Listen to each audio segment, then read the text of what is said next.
This exercise is cat-cow. This is the best exercise to work on to start to learn how to move your spine.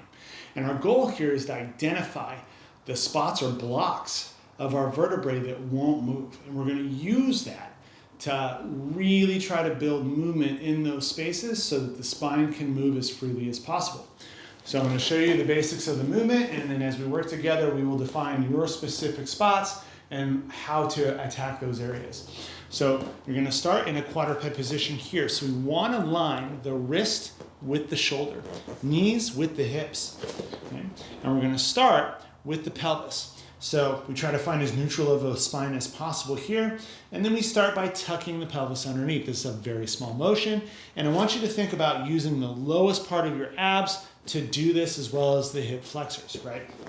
So you're going to start to pull your pelvis underneath you, thinking about the low abs, and then keep squeezing, transferring up to the mid abs. Keep squeezing to the upper abs.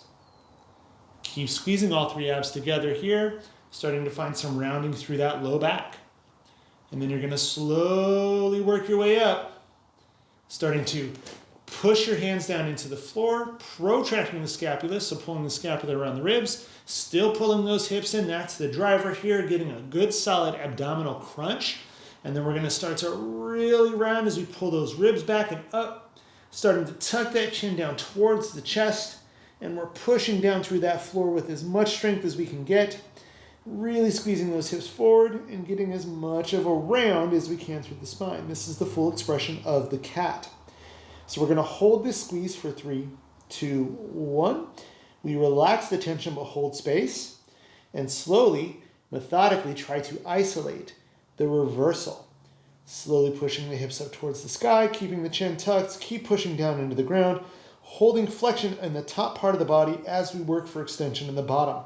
We're trying to build separation of activation here, pulling those hips up towards the sky, finding that extension in that low spine, opening up those abs from lower to mid, mid to upper.